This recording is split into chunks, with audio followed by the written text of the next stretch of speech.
Bonjour, nous allons vous présenter notre projet la Crabibox. Ce dernier consiste à améliorer un casier à crabe. La pêche au casier est très utilisée par les pêcheurs et est très simple. Un casier s'apparente à un piège à guet, une boîte avec un goulot qui permet seulement l'entrée mais pas la sortie des crabes. Le pêcheur dépose cette boîte, ce casier au fond de l'eau qui est signalé à la surface par une petite bouée reliée au casier avec une corde. Ainsi, quand le pêcheur veut récupérer sa pêche, il a juste à tirer sur la bouée. Cependant, ce système est certes très simple, mais aussi très vulnérable, car en mer, on ne surveille pas toujours son casier. Ainsi, notre objectif va être de sécuriser un ensemble de casiers. Pour cela, nous avons revu totalement le fonctionnement de la pêche au casier.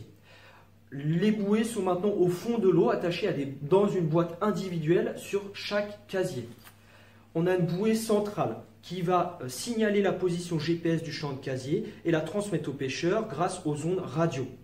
Une fois que le pêcheur arrive et sur zone, sur site, il va déclencher un signal ultrasonore dans l'eau que les boîtiers individuels sur chaque casier vont interpréter, décoder et s'il est validé, on va déclencher l'ouverture d'une boîte et la bouée va remonter toute seule à la surface. Ainsi, le pêcheur peut récupérer sa pêche. Je vais vous présenter notre système Crabibox. On a une balise ici avec un capteur GPS et un émetteur, le tout alimenté par un panneau solaire qui permet de transmettre la position précise du système au bateau du pêcheur.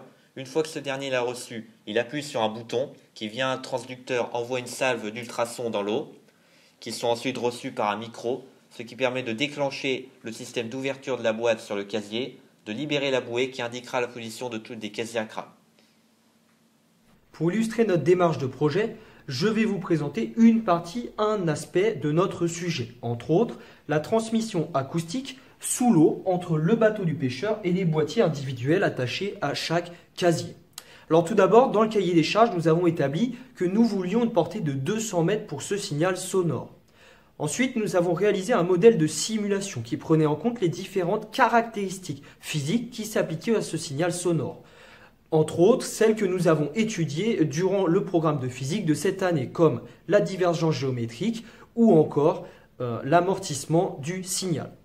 Cette simulation nous a permis de voir que le système fonctionnait correctement. On avait même une portée de 250 mètres, 50 mètres de plus que celle voulue. Ensuite, nous avons réalisé une expérimentation dans un bac d'eau avec un émetteur et un récepteur. Cependant, les résultats, en interpolant et en exploitant, nous ont montré que la portée était loin de celle attendue. Et de plus, nous avons remarqué qu'il y avait beaucoup de parasites qui étaient détectés. C'est pourquoi nous avons rajouté au système un filtre et un amplificateur pour clarifier le signal en quelque sorte. Et cela nous a permis de valider la portée et donc le modèle de simulation. Ainsi, cette démarche a pu être appliquée à toutes les autres parties du sujet, telles que l'autonomie énergétique du système, la signalisation de la position GPS du champ de casier et l'ouverture de la boîte individuelle sous l'eau.